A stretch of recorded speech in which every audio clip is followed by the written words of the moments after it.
friends, welcome back to another video in this series, Uncover the Purpose of Your Path. I want to talk today about how we find work that we love. The biggest way to do this is to be clear about what work you would love, but I understand that that can be hard to access, especially if you're trying to figure out what is your purpose in this life, what is your calling, what is the contribution that you're here to make. It can be overwhelming to simplify it to just figure out what would make me happy and go do that thing. It's not always that simple, so I want to really acknowledge that. One thing that you can do as a starting place is really tap into what you don't love. If you are in a work situation or a lifestyle or an environment, or you're using skills that maybe you have, they come naturally to you, but you're not lit up, what are the things that aren't making you happy right now? And it's not just about listing those out and focusing on the contractive experiences in our life and work. It is about getting really clear, why don't I like that? What's missing for me here? What could be different that would allow me to be happy doing this? Or is that even possible? Is this so far outside of what would actually make me happy and light me up that it's not possible that it's at all related to my purpose work in this life? It's always good to focus on the thing that we want, to hold that in our mind's eye and move towards it. But if you don't know what would make you happy, what work you're here to do, start by identifying what it's not.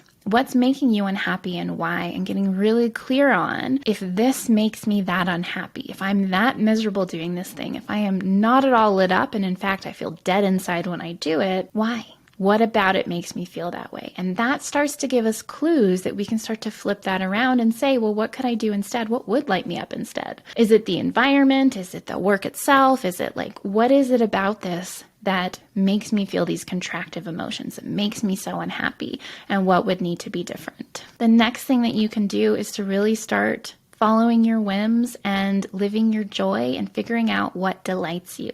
And this can feel really silly and weird and irresponsible because you have bills to pay and you need to find the job and you need to be happy and all the things, but it's about slowly allowing yourself to tap back into your desire and to start to feel yourself being lit up. And so if it's something random, like you want to take a walk or you want to start painting or you want to, whatever it is, whatever the whim, the urge, the impulse is that would make you feel happy and bring you joy, go and do the thing. It doesn't have to make sense. It doesn't mean that if you feel suddenly an urge to paint, that you're here to be a painter. It just means that there's something in that process that's going to activate things inside of you, and you're going to start to build a relationship with your joy again. You're going to start to be able to feel what your body does when you are happy and content and aligned. And these whims can be very short-lived. They often are, but they will lead us one thing to another, and they will start to open up parts of us that we haven't had access to because we're not happy. Following our whims, following our joy, following what lights us up, it leads us to our purpose. It leads us to what our contribution is. It leads us home to ourselves when we've lost sight of who we are and what really brings us joy, who we're really here to be, because we've been so busy doing things we don't enjoy because we have to, or we're obligated to, or there's expectation, or that's what we think we should be doing because we're an adult and this pays better than that. All the things that get us into the wrong path. It makes it hard for us to really connect to ourselves. So follow your whims, follow your joy, dabble in your delights, and see where it takes you.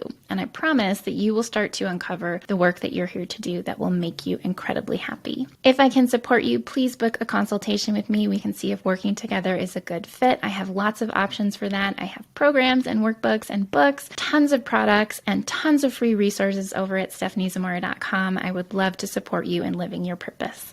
I will catch you in the next video soon.